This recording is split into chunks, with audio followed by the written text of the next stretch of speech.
I work customer service. When you work customer service, you're going to be facing a lot of people, different shapes, different sizes, you name it. However, something I've been observing in recent years, especially the past 4 or 5 years, is that courtesy in businesses seems to be dying. And by courtesy, I mean things like saying thanks, greeting, having a tone where you're talked to like you're being ordered around, being cut off while you're saying something, even being challenged. As in, if I tell you some information, you're going to challenge the information I'm giving you, despite my information being accurate. You're going to try to twist it and turn it into something. So I'm going to do the best I can to describe those points a little further based off experience and explain why I feel compelled to share it, because it's something very simple, but I also think it's a reflection of something bigger going on with society that I feel is not getting talked about enough. Maybe it is, and I just haven't been fed it through the algorithm. I don't know, but at least in person, I have to instigate the topic in order for it to happen. I believe the first thing I mentioned was that people don't say thank you very often. I see this in both ways, from the customer perspective and from my perspective. I want to say I take the most control with the thank you part because, after all, I like to thank the customer for coming in at all. It just feels like the right thing to do. It's an impulse. On top of that, out of their choices, which are endless possibilities, they picked us at that moment in time.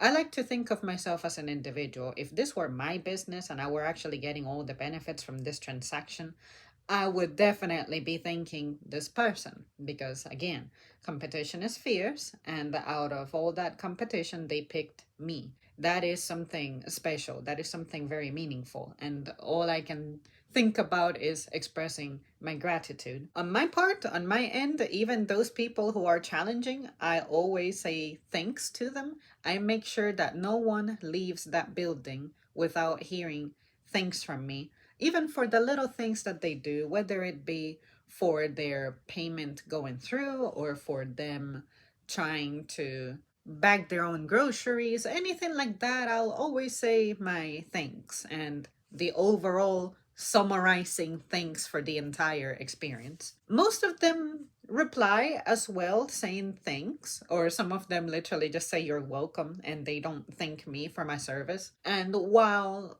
it does feel a little annoying because I look at it as I'm being taken for granted, my effort, even though the job I do is not hard, it's still nice to be seen and respected, and expressing gratitude is one of those things that I think gets you very far. And in my own home, even when my boyfriend takes out the trash, whether it was him working on it or I set something aside for me to take it out, but then he ends up taking it out. No matter what, I always say thanks to him. Even if it's something that's a shared responsibility, I'll always say thanks to him. I just feel like that's the natural, normal thing to do. When he opens the door, when he carries something for me, whatever it is, I always say thanks. So with customers, because I am, in a sense, practicing a task, I am performing labor on their behalf, I would expect that I am due an expression of gratitude.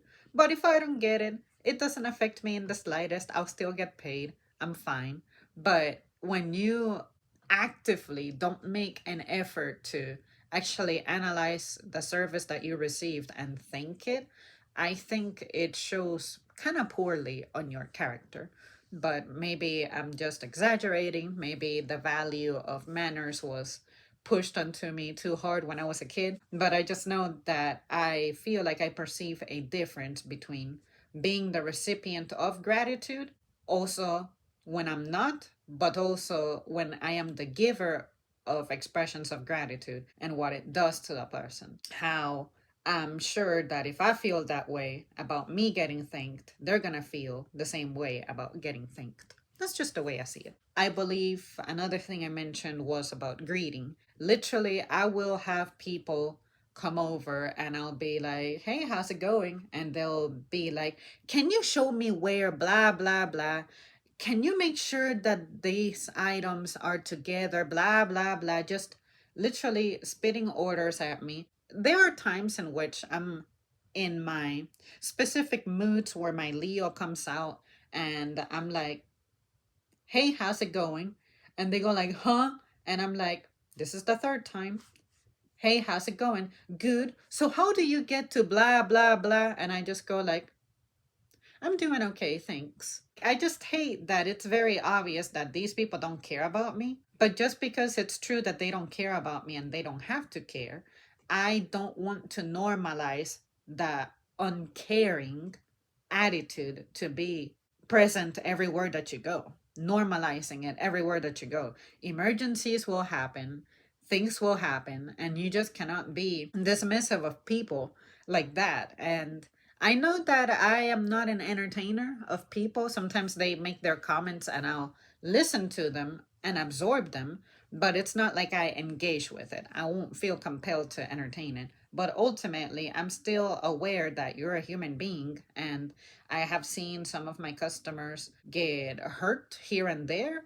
And even if they were a complete bitch to me, I'm like, well, here is, I'm gonna say God, manifesting something to where I'll be of service to this person, and this person is either going to have to swallow their pride, or they're going to have to apologize, or they're just going to have to, in their own time, process what just happened and realize that, hey, that person that you're being addicted to is probably going to change your life. It's probably going to save your life. How about if you give them motives to not potentially hesitate at the thought of saving your life? I wouldn't hesitate to save a life, no matter what that life has done to me. But at the same time, it helps to have that extra motivation of this is someone who means a lot to me. This is someone who was consistently nice versus someone who always put me down, pushed me down. It could one day put me in a position where if I have to make a choice, I'm probably going to choose the person who I feel has been least harmful. But ultimately, I'm going to go for the person who I feel is most practical for me to save based off my physical capabilities, based off the circumstance, things like that. I'll go for the life no matter what. If I can save both, I'll do it. But you ever think about that though? Like, what if you're put in a situation where you have to be debated? And how about if you do things that may increase the odds of casting a bias on me to where I will feel inclined to go for you, or at the very least, go for both of you? But I'm just throwing that out there, just making a comment to try to instigate a deeper thought, something to consider. And when you don't greet, I just feel like you're just talking to your phone or a non living being. I deserve to be acknowledged. I deserve to be respected. I earned it, especially by me expressing the courtesy first. I always make sure that I greet the customer first. I feel like if they have to greet me first, that means I was absent. I don't like to give them that kind of perception. No matter what, I'm always going to beat you to it, or at the very least, we'll be speaking unison because we both had the same thought at the same time. But something about not being greeted bugs me in a specific way because it just makes me think this person is just being aggressive for no reason and they're just stuck in their world. It's all about them. And I don't like it when that happens. I do have a major arrogance problem and I'm full of myself here and there, but if there's something that I'm never gonna let go of is my manners. And when someone, especially someone older than me, doesn't express that, and this is the same generation of people that this person represents that's going to talk about how my generation doesn't work, my generation is lazy, my generation doesn't have manners, my generation doesn't have this and that. It's like, what gives you the right to talk when you yourself are not practicing the very things you're complaining you feel other people don't do? If you're going to speak and say something, you have to speak from authority. Authority comes from consistency and having your respect earned, but you have to put the work for that. I have earned that given that I have been consistent and my demeanor has been unbroken. But someone like you, when you're at that age, I would expect that you're the most unbreakable of them all. What happened? Was this a show during your career or during your motherhood or something? It was just temporary, but after that, you can just let it go. What was the point then about learning things if you're not going to apply them? I think another one I mentioned was about ordering me around. I really hate that. I really hate micromanaging customers when they say the things that I already had plans to do. Make sure you bag all the codes together. Make sure that you bag the hot items by themselves. Make sure that you bag this like that. Make sure you don't make them too heavy. That bag is gonna break, blah, blah, blah. Like, you're not going to allow the 12 years of experience I have under my belt to speak for themselves. This is 12 years of me refining how I do things, not continuously doing the same shitty job. I don't know where you have been to where your hot items were put with something cold, but even if you have genuinely received that experience, maybe it came from your people. Like, say, you were shopping with a grandchild or a child, and the other day I had a mother and kid get into a mini fight because she wanted the kid to continue bagging when the dad stopped bagging to get something. And then the kid was just putting things in the bag, putting vegetables with cans, with glass things, with everything. Just he was just filling up the bags as the items kept coming. And then the mom was annoyed because he wasn't sorting, and she asked him, "What are you doing? Why are you doing it like that? Do you not know how to bag groceries?" And the kid clapped back and said, "Well, you never taught me." And then she said, "Well, you come to the grocery store with me all the time. You should have picked up on it by now." That is not the way to teach. The way to teach is you have to make it an engaging experience. You cannot expect that just because I go out with you that I'm going to be looking in the same direction as the direction you're looking. Naturally, I'm a curious person and I like to be present and attentive. So I will have picked up on your bagging technique because it's just naturally how I am. But you cannot expect for everyone to have that same temperament, to have that same curiosity. Other people who go in shopping places may be overwhelmed by the noise, overwhelmed by the crowd, overwhelmed by smells. You just don't know what's going on in another person's mind. The way that I mitigate that overstimulation is by completely focusing on my task at hand. It's going to be loud and noisy. I just focus on my cadence with my register as I scan. But if I try to expand my focus, that's just going to create unnecessary stress on me. Stress that I don't need. And I also need to be mindful about my energy conservation. Because when I get off work, I want to have energy to function out here at home where it truly matters as a human being. And not, oh my God, I gave all my energy to work, therefore I cannot exist out here functionally. No, so maybe your kid was doing something similar. That is the way that he just conserved the energy. He couldn't learn how to bag groceries because unfortunately that setting is not conducive to learning anyway. And it's something that you have to make it a rewarding experience. And if you have a nasty tone as a mother, ain't no way this kid is gonna want to learn things. That ordering around, ordering your family around, ordering the employee around, and especially about little things that don't matter. How about this? I propose to you this. If you're going to be very anal about how your bagging is done, declare that to the cashier from the very get-go. Be like, "Hey, I would like to do my own bagging. Please be patient." And I'll be like, "Okay, no problem. I will scan everything you have.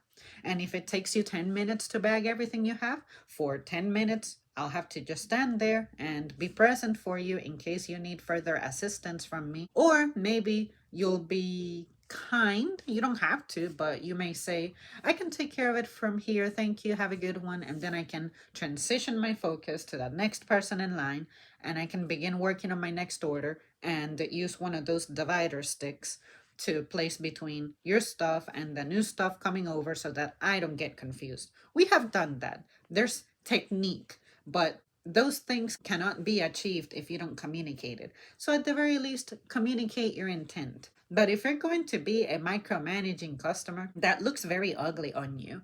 At least trust the technique that the cashier you selected is exercising. And if you don't like it, go to self checkout. And if you don't like self checkout, then consider addressing the person doing this work for you more respectfully. More than likely, we already understand who and what you are. We see that you're old and frail. We're going to bag your bags lightly. We see that you're by yourself with a ton of cases of shit. We're going to offer you assistance. We see that you have a lot of fragile things. We're going to use things to wedge things between so that they don't hit each other, or we're going to bag those separately. Anything, we can implement techniques that you probably can't even dream of. And I say that because I have had customers go like, that was a very smart packing idea, something like that. And I'm like, gee, thanks. It's as if I'm a professional at this because this is how I make a living. And that's when I say my arrogance may come out sometimes. And I don't say that to them. I usually don't comment at all on what they say unless it's a thank you. But when it comes to how I internalize it, I'm like, well, yeah. I mean, specialization pays off. But you just don't take the time to appreciate it. And I think another thing I said was cutting me off. Sometimes I'll be explaining something to them, answering one of their questions, and they don't listen. They'll be cutting me off right as I'm about to deliver the information that will clarify the stuff. Sometimes I gotta be like, give me one more second. I'm getting there. I just want you to have the whole picture as opposed to just a fragment of the picture. And these clowns will just cut me off. I'll be in the middle of saying my greeting, and then they'll cut me off, going like, before I forget, I need to do this and that. And I'm like, okay. And after that, I just stay quiet during the transaction, tell them the total, thanks, have a good one. I just look at their faces and they have so much stress going on. I don't know where it comes from. I'm stressed out too, but I don't see the point of letting it take over me. There are times in which I have trouble controlling my stress, and I'm aware of how, as I'm driving, I feel the stress. I feel my chest is tight and I feel like my hands are kind of trembling. At that point, I'm like, I need something to help me recover. What can I do? Is it music? Is it food? Is it exercising? When I go exercise, that surge of stressed energy, I'm now redirecting it to physical work. I find that shit alleviates my stress big time. And I have been incorporating running a little bit again, seeing if I can accommodate it into my routine. But I can't do it for very long because of my spine pain. But it's all right. I do what I can and I don't push myself. But that point is that I got my heart beating faster, more blood flowing. And after a workout, I'm like, damn, that was difficult. But then I noticed that I'm taking deeper breaths and my trembling is gone. All those things. Sometimes you just gotta be responsible for your own body and how your body is responding to things. And if you don't create awareness of that, it's just going to continue to pile up and pile up and pile up. And that's why you're this bomb ready to detonate at any time. That is a you problem, not an us problem. But when I see someone cutting me off, I just see it as, okay, you're getting away with this because you're a stranger and not important in my life. But if this was my personal life, I feel like there was one more thing I said. Challenging me. Like challenging my authority. And by authority, I mean the experience that I have with the knowledge I have of the company, with the knowledge I have about things in general that are pertaining to your shopping experience, all that. And you'll still be there and try to challenge me, telling me stupid things like how the price is too high, delete this item because it's ridiculous. I wouldn't pay $25 for this pack of, I don't know, whatever that was. I forget what this item was that someone was fighting me over. And I'm like, well, that's why everything that you ever try to buy has a tag on it with a price expressed. The price shouldn't shock you at all when you come to the register. Because imagine if everything that you see in my room is up for sale. And then suddenly I'm like, okay, everything that you see, you can buy it. What are you going to do? You're going to start going like, how much is this? How much is this? How much is this? Because everybody has a limit to their spending. Everybody has a budget limit. Therefore, companies, they're smart. They know that you are going to need to have a price expressed, and it also would be pretty shady for you to not express a price, because if you come over and I sell you a pack of Kleenex, I charge you $2, then I don't sell another box for maybe 4 hours, and then I'm like, oh, they are 250. I just charged you incorrectly. That sounds like a crime. Why would we do that? Those little things, courtesy in business dying out, I think it's a reflection of a bigger problem that we have in society, which even extends to how we don't seem to be respecting doctors anymore. We don't respect managers anymore. We don't respect teachers, law enforcement, politicians. It's hard to respect them, but they're still the managers of the country, the managers of this land that we live in. And everything that I see around me, I'm like, there had to be someone responsible for that. For instance, the fixing up of the roads, someone had to report it. The person it was reported to needed to forward the work order to the appropriate company so that the appropriate company can come over and fix that hole. Or, say, for instance, the regulation for things to be safe. There were things that needed to happen tragically for certain warning signs to exist and become a law. And that way I don't have to possibly die when I'm only like 15 years old, or when I'm 10 years old, or when I'm only like a teenager fresh out of high school or something, because I didn't have a hazard communicated to me. I'm grateful for those things. So politicians can get work done. It's just hard to trust them, because ultimately they have their ulterior motives as well. They have their own agendas, and sometimes they don't give us our place, which is they are pledging responsibility and faithfulness to us, but we know that they can be tempted. And I think that's the problem. Resisting temptation and urges doesn't seem to be something that's universally given to everybody. But yeah, you guys, I just wanted to share this, express this as just an observation I have made, and how I think this translates across the board. I can express it from the perspective of retail, given that that's where I spend a big chunk of my day. But when I hear other people with other occupations and their anecdotes, I'm like, we seem to have the same problem. We truly are connected. The way we're connected just looks different, but ultimately, we are connected.